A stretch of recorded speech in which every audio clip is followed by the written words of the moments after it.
Hello, my name is Tom Graham, and welcome to Being Heard. I am committed to every voice being heard, including my own.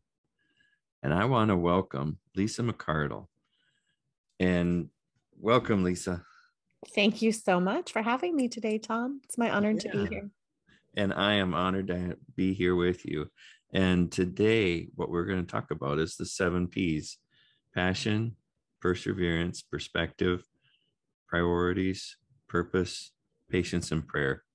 Beautiful. And I've got a question for each, and it's just a space to look. There are no right or wrong answers, and you don't have to memorize anything.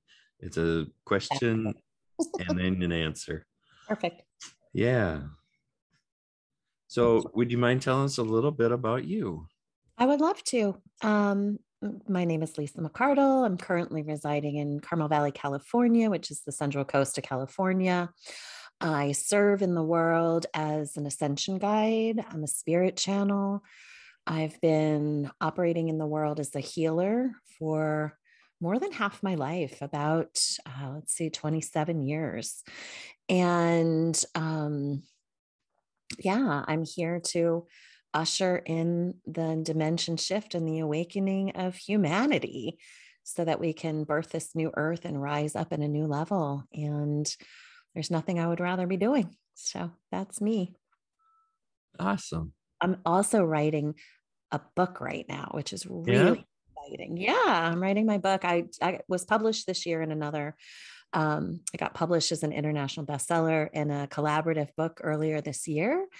And now I'm just wrapping up writing my own book. And I hope to have probably an early to late spring launch for that. Awesome. Well, I'll look forward to that. Yeah, me too. All right. Well, the first question is about passion. I just have to get my notebook. So Sure. I want to let you know I have the same questions for everybody, and they're a little bit tattered, and the questions are here. Um, so passion. How do Passion. you how do you take actions to increase your passion? How do I take action to increase my passion? That is such a great question. Um, and I'm going to answer this kind of in two parts Sure. because for me, action is not my first step. Okay. Action is more of my second step for things. So, how I initiate my passion inside of myself is often by getting really quiet. It's often by creating a lot of space. And for me, my first step is to feel everything. So the way I would initiate passion within inside myself would be to really move into that feeling state of what lights me up, turns me on, inspires me, and is really summoning, an activation and elevation through me. So I would feel it first, get really clear of what's inspiring passion in, of, and around me. And then I think the next step from that is what I like to call inspired action, right? So that passion inspires action. And then that action, because I think when I was younger and in other ways, especially when we were in like a lower density, I would jump to something and feel if it was right for me later. Okay. And now I feel if something's right for me, and then I wait for the indicator to inspire the action, if that is making sense. And so inspired action for me ties and wraps passion together, right? Because it's like, there's this concept of oh, I have to do that. I'm really passionate about writing this book. I'm really passionate about the awakening of humanity. I'm really passionate about divine feminine power rising up within each of us as a human being. I'm passionate about that.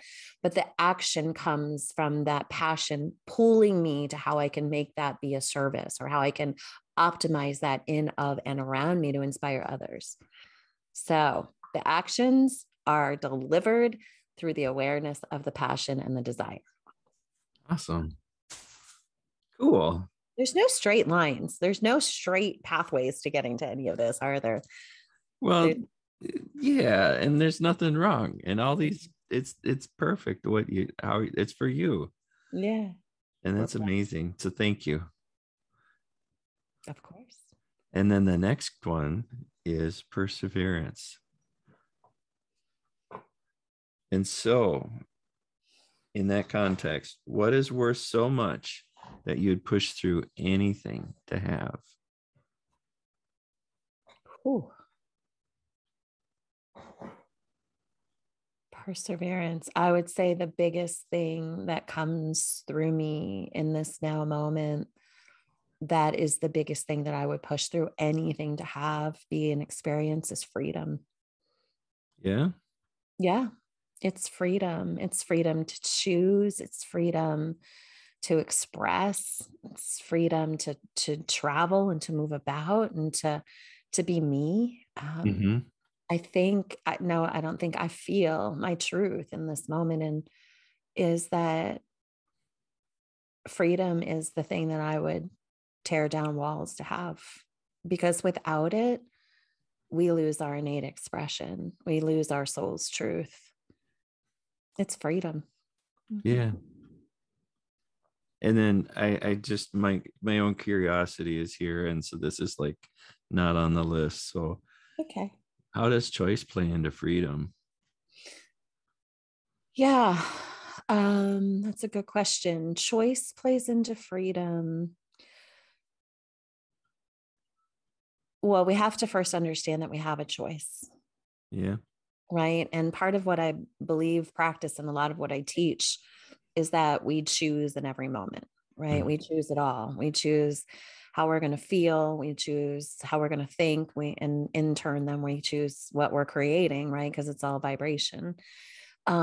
Choice plays into everything. So when what my spirit guides are saying right now is, you are only as free as you choose to be. So often the cages that we lock ourselves into, we built the cage and we hold the key. And so I hear so often over these decades of working with people and their limiting beliefs and the realities that they choose to attach to, where they're like, well, I can't leave the job. I can't leave the job because I need the money and I need the health insurance. I hear that so often.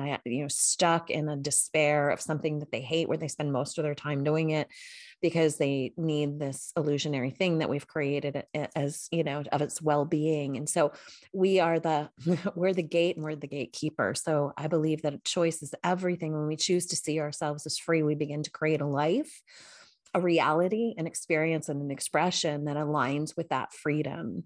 So it starts within us. And it's probably a much bigger conversation because freedom is so much of what's up in the collective right now, so it's the micro and very much the macro. So when we claim it on the micro level for ourselves in all the ways, we are as free as we choose to be. Thank you. Thank you for the question. It's a good one. It's a big one. That was a bonus one. That was just for fun. That was me, my curiosity. I love your curiosity. Oh, I'm drinking a cup of love. How good Awesome. is that? Nice. The next one is perspective. And this is, would shifting your perspective change your level of joy in the moment?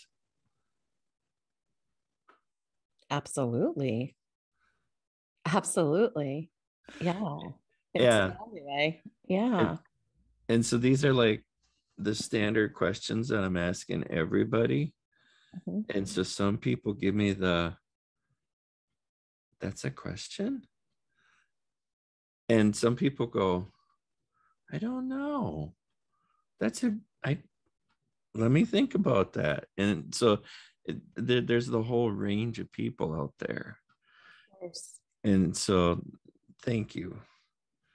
So, yeah, perspective. Ask the question again. Sure. Would shifting your perspective change your level of joy in the moment? Yeah. Yeah. Yeah. The question that I would ask back is, how would anyone not see that? That's what I find so fascinating, because perspective is everything. It's everything, right? I guess it comes back to seeing the glass half empty or half full, right? Do you see everything as an opportunity, or do you see it as a challenge? And I guess that's a fundamental belief system, and the brain gets wired into those portals. And again, we get to choose over and over and over and over again, right? So let me create a scenario for me, talking from my experience. I would love that. So where I was is that I don't even know how to say how I got into it. I got into this downward spiral, and the less I connected, the more numb I got. The more numb I got, the less I connected. Mm-hmm. And so it's in that context of the numbness is where I didn't realize that how I looked at it really could change my joy and change my trajectory. Mm-hmm. And Sense. so it's that long-term dullness that kind of that I worked out of. Mm-hmm. Rose above. Yeah. And so that's the context for that one. So I like that. So yeah, can I give a reflection on that? oh yeah, I'd love it. Like the question itself is innate, right? Like, does your perspective shift your joy? Is that an easy thing to embody? That's a whole other conversation. So how easy is that? And it's, I've been feeling in so much, and so much of what comes through me, especially in the writing of this book, is about, do we see ourselves as the victim of life's creation, or do we realize that we're the creator of the experience that we're having? And it's a lot of responsibility when you realize that you're creating it all. Yeah. Like our thoughts do create it all. And what we're looking at is what expands. And that's an incredible amount of responsibility when we shift out of that victim mindset that anything's ever happening to us, but into that, like, wait, everything's happening through us. And so it's a really big leap. And it can feel like an incredible responsibility, because that victim has to stand up and say, oh, wait, I'm not a victim of circumstances. I'm a creator of my experience. Shit. Right? Exactly. Oh no, now what do I do?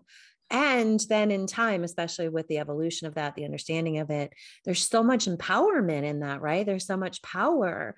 And, I know that we had talked personally, but I've just gone through a massive reorganization of my life, like the take to your knees, let go of everything that I had known to be true, and had, expressed in my world, relationship, people, lifestyle, all of it, and it was a really amazing opportunity to be, deep in grief and navigating a death and things like that, death on many levels, and deep, deep, deep in grief. So much so that, like, the grief was riding me instead of me riding it, which I know now is what happens, and it's okay. But I'm so grateful that this awareness has been gifted through me over these decades, that is arduous and rough of the ride. I knew I was never a victim to it. I knew it was a reorganization happening on a very deep level, the deepest level ever. And all I could do was surrender over to it and curiously see where it was going to take me.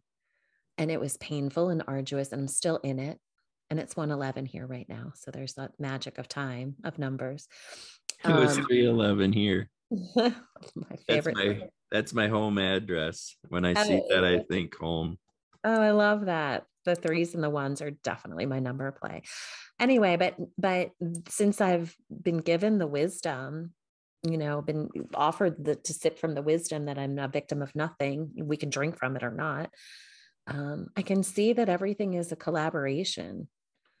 It's a co-creation. What if everything's happening for highest good, even if it's really painful and really arduous and really hard to get through the other side? Just thought I'd share that. Yeah. Beautiful. Thank you. Share that perspective. Yeah. For your therapy. And that's perfect. Yeah, precisely. Well, the next one is priorities. Okay. Are your priorities setting you up for success in creating more joy? Not always. Yeah. Um, it depends what lens I'm looking through. Yeah. So sometimes, I play a lot I believe we're in this dimension shift between third dimensionality and fifth dimensionality. We could talk about that for an hour itself. Um, I guess just for our viewers to like cap that, third dimensionality is this lack, limitation, separation, pain to grow, living that we've been doing for all these thousands of years. And the higher dimensionality is knowing that we're one with everything and we are source and we are the divine creators and everything's happening for us and through us and not to us, and all those things. So I believe we collectively, and I know me personally, have a foot in both worlds right now. So when I'm operating more from that third dimensional lens, I'm not prioritizing sometimes the things that bring me the greatest joy are the best for my being physically, mentally, spiritually, or emotionally. And when I am in that higher, when that right foot is in that higher realm, then I'm choosing differently and I'm prioritizing. It's mostly how my time, where my energy goes. Am I plugging into social media? Am I plugging into the matrix? How much energy do I put in there? Or am I plugging into nature? Am I sitting with spirit? Am I remembering who I am? So it's a practice. There's another P. It's a practice. And how I know that I'm prioritizing my time, my energy appropriately is based on how I feel. Yeah. And when I'm prioritizing my well-being and my self-care and my water and nature and listening to things and plugging into things and people that feel good, then I know I'm prioritizing in a way that serves me. And when I don't feel good, it's because I've gone unconscious and I'm swirling in the things that aren't really for me anymore. So it's a practice. I look forward to the day when I'm a master of it, but I'm not there yet. Well, thank you for your humility. I had the wrong group. Anyway, the humility, not humility. I was gonna say humility, and I was like, that's not the word. Humble ability to be humble Yeah, ability. humility is what I was looking for. And humbleness. Yeah, we got them both. We got them all because why not? Well, thank you. And so the next P is purpose. And you kind of painted the edges in that last one with purpose. Yeah. And this one is your ladder up against the right wall?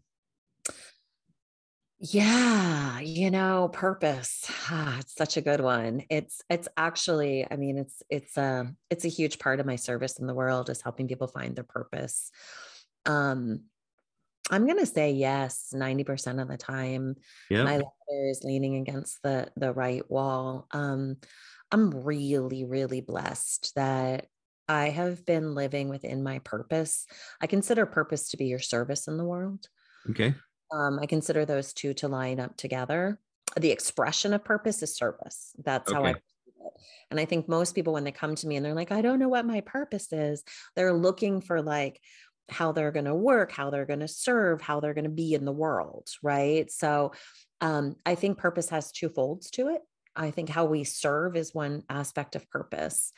Um, I was turned on, tuned in, and put on the path. I chose it when I was in my early 20s, and I really never looked back. And it was a series of events that unfolded. That's part of the method I use now to help people find their purpose all these years later.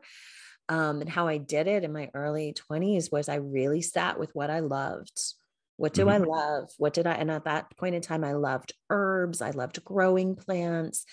I loved making tinctures and making things. And I was always an artist. So I loved to express and make things. And I was like, I want to do that. So I started this journey of looking how to be an herbalist, which took me down this whole pathway. I mean, we didn't have computers then, right? I had to look in the back of the herb magazine to be like, how do you go to herbal school? And there was this magazine called Herb something. And I had a prescription. I had to wait till it came and look in the back and make the phone calls and get, all the things. We did things so differently then. And anyway, one thing led to another that put me on a trajectory of ending up in massage school and then I just pursued healing arts since I was 25 years old. It just never stopped. So I'm really blessed to be on my purpose and that it's just expanded incrementally over the years.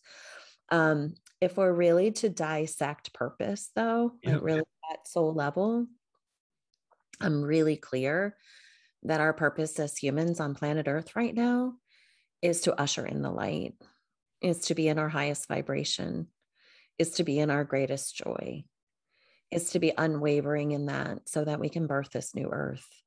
And then how we choose, this ties back to the first question you asked, how we choose to express that in the world becomes that inspired action. Okay. Right? Becomes that service piece. But our purpose as humans is to figure this out, get out of that victim space and rise up, because that old is collapsing and the new is birthing. And how we do that is being unwavering in our frequency and our vibration of light. That's our purpose on planet Earth collectively as every human being. And then our service gets expressed through that. What do you love? Because when you're doing the things you love, you're in that highest frequency, right? It's what's collapsing is that idea that we have to like be a slave to the system and work hard and do all this 9 to 5 or this, 8 to 10. I watch people work 15 hours a day, because they have to push through to get the thing done, to do the thing. And it's all ties back to survival and, and it's like the system that we can't seem to get out of, but this is where we collapse that. And how we're doing that is through our purpose, which is to be light and do what you love. Yeah. Awesome. Yep. So yeah, my ladder's against the wall. Yeah. And it's an extendo ladder. It just keeps it's a tower. Mm-hmm. Yeah. I love it. Mm-hmm. I love it. And yeah, we've gotten through 5 other questions already. And I want to slow it down because this is so juicy. I don't want it to end. Anyway, the next word is patience. And I want to make sure I get this right. Are there areas where you don't have patience? Absolutely. I'd say patience is my, it's the biggest medicine for me, for sure. Patience. Yeah. And then are there any patterns? Patience is ant medicine, actually. And in animal cards, every animal, has a meaning, and that's ant medicine is patience. Gosh, patience for me shows up everywhere. It's not my easiest forte. I'd say it's the greatest opportunity for me to work on is being patient. So if there's 4 quadrants of life, like work, friends and family, self, health and well-being. Maybe I didn't have the 4 right, but just is generally, which part is the patience? Or are you just impatient with everything? Well, by human design, I don't know if you know what that is, but I'm a manifestor generator. So I'm like, okay, let's go. Let's just go. Like, I just like to get going. Okay. So part of it is just, it's when I'm ready to go, I want to go. I want to do the thing. I want to, I have a lot of urgency sometimes to, especially when I want to create something, I'm like, okay, let's go, let's do this. Let's get this. Let's like, and let's also acknowledge that we're living in a world right now where our attention span is 8 seconds. So there's a program that's running really intently, and I see it with my son who's 19, and it's like instant gratification, everything. I remember when he was little and Amazon was just kind of like coming around and he wanted to order something. And so we ordered it online, and he ordered it and hit the button. And then he walked to the front door and he was like, well, where is it? Like, it doesn't drop out of the sky. Like, I mean, not yet. Not yet, right? But yes, but it basically does. I mean, I swear it seems like you turn around and it's sitting at the door, right? But realizing that generation has been so programmed to be like, boom, I want it, and I want it now, and I want it delivered to me, and I don't want to have to think about it or do anything to receive it or get it. It's mine. Where is it? So I think some of my lack of patience or my willingness to learn more patience comes from a societal imprint right now. Some of it comes from my own design. And if I'm to be really transparent, sometimes my impatience comes from fear. I want something, especially this does tune back a lot into my service and who I am in the world and how I show up. And my desire is a desire to serve many people. I know that's part of my purpose being here on the planet. And sometimes I'm impatient about that reach. Like, it's like, let's get moving. So many people need these messages, and it's bigger than me. And my impatience can come there sometimes. Awesome. Thank you. Yeah. More from a desire to get going. And, we got this new earth to birth, and time is awaiting, and let's do this. So I'm a little impatient for like the turn of the worlds. Let's go. I get it. I get it. Because this old way is exhausting. I think we're all really tired, and we know innately in our soul that there's a new, more greatly expressed way of being. And I just want to get there. Awesome. Well, the next one is prayer. And this one is a little bit slanted, and I'm telling you up front. So how do you use prayer in terms of what you're proud of, what you're grateful for, what you desire, and what you love about yourself? How do I use prayer in terms of what I'm grateful for, what I desire, how I feel about myself, and what was the fourth one? What you're proud of. What I'm proud of.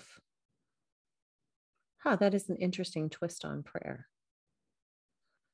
I'll premise it to say that I do believe that prayer is at the core of all creation. Mm-hmm. And I believe that meditation and prayer are very similar frequencies. Mm-hmm. Some people say that prayer is speaking to God, and meditation is listening. Oh, wow. Mm-hmm. But I think that's really interchangeable. So, the prayer traditionally is the ask. It's the offering of gratitude. I consider them to be both. My meditations and my prayers meld into each other, often so much so that I don't really see separation in it. It's me and divinity in a dance and in an exchange. So in a lot of ways, it affects everything, right? Because the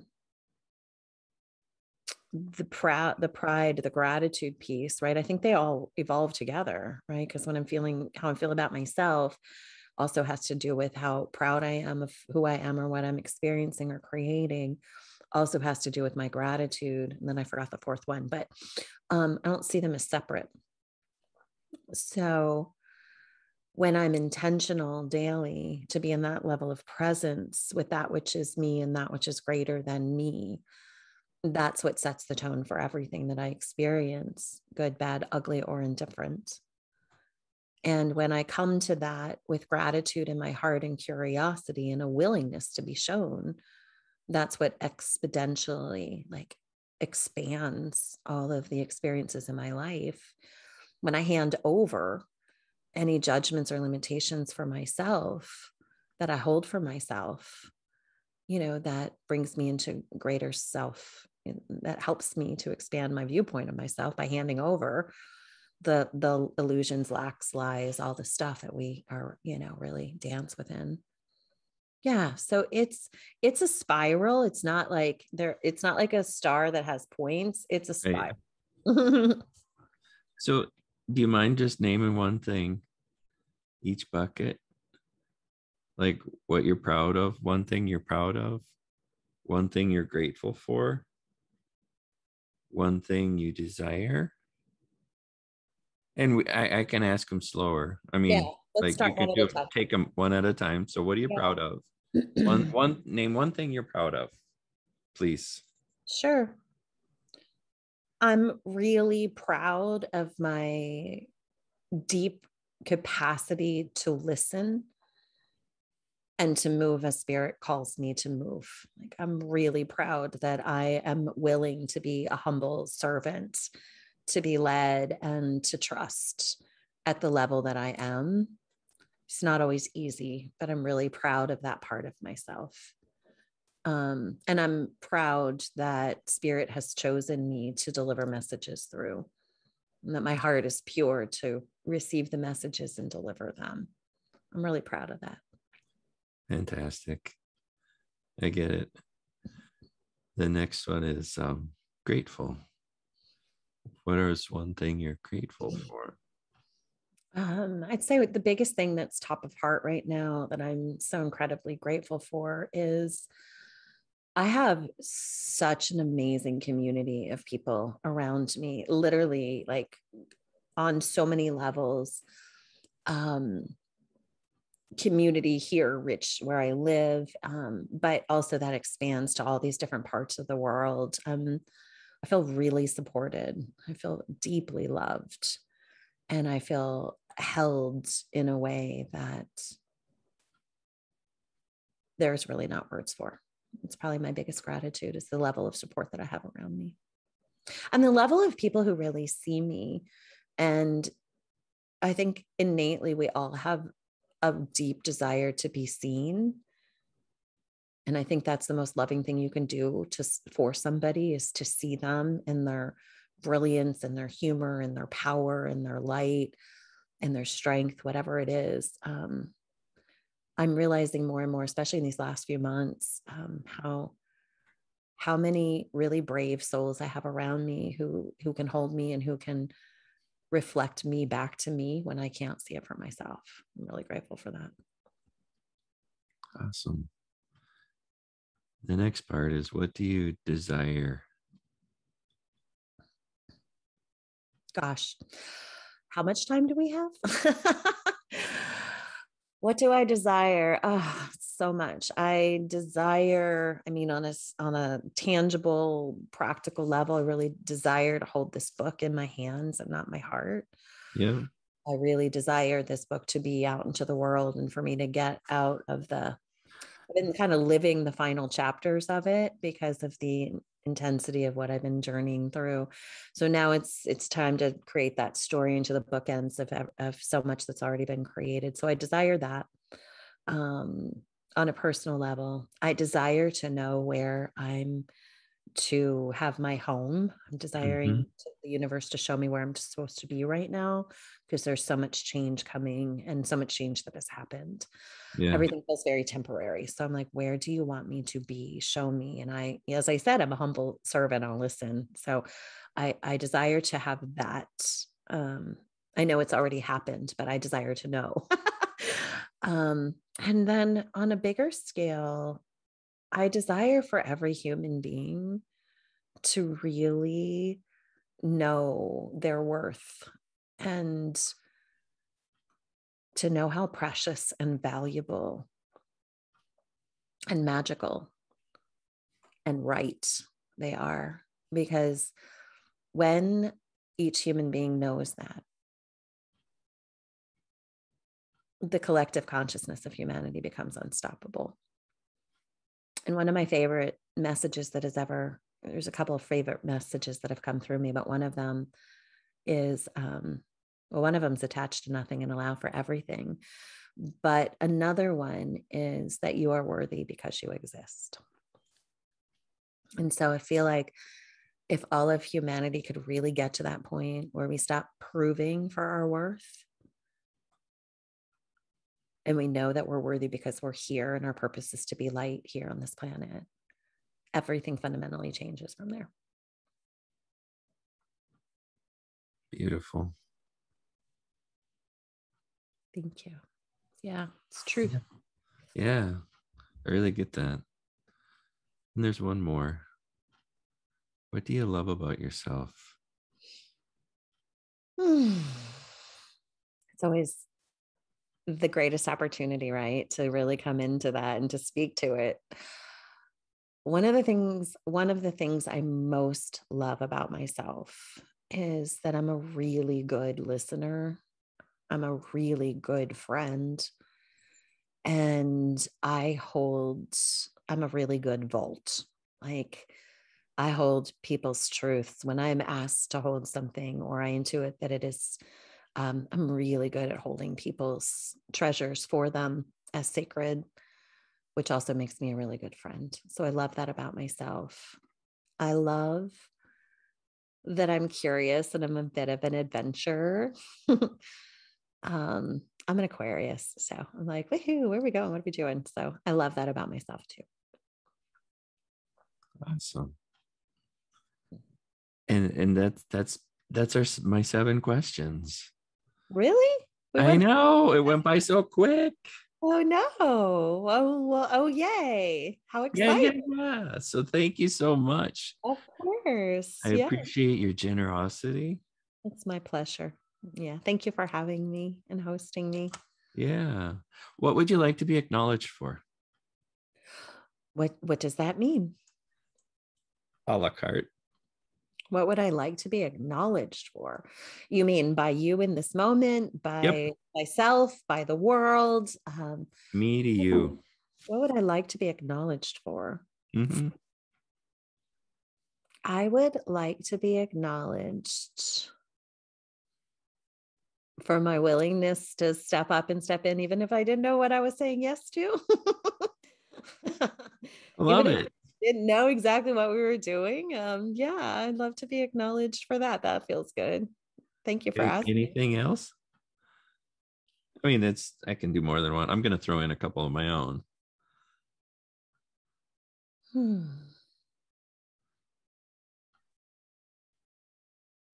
Yeah. I guess the other thing that's coming through, and it's a little bit hard to say because Yeah. it's so, well, yeah. When you ask to be acknowledged for something, there's a lot, and I always like to operate with humbleness. That's really, it's like, gosh, what do I want to be acknowledged for? I think, no, I feel really playing with feeling and not thinking. Um, to be acknowledged for being a pure channel for the messages that come through. Because I would love to say that all of this that came through was just me, but I feel like everything that comes through is it's a the voice of me and the we and something higher than me. So Awesome. Well, Lisa, I acknowledge you for really standing in your space and holding that space of channel where God, the universe, and all the power comes through and you share generously with other people. I acknowledge you for your humility, your service to others, and creating this space where people can be heard. Not only heard, but safely trust their treasures. And you hold them in your vault. yeah. Yeah. Thank you. I received that. Wow, what a great practice. Yeah. To ask somebody what they'd like to be acknowledged for. That's a beautiful practice. Thank you so much for the You question. are And welcome. yeah. And that's my gift to you for your generosity sharing with me And there is no, it's not a gift. It's an acknowledgement. Thank you. Yeah. That's beautiful. Yeah, this has been fun. I like your 7 pillars or 7P's, pillars of perfection. All right. Well, I'm going to stop it here and then we'll have a bonus. Sounds good.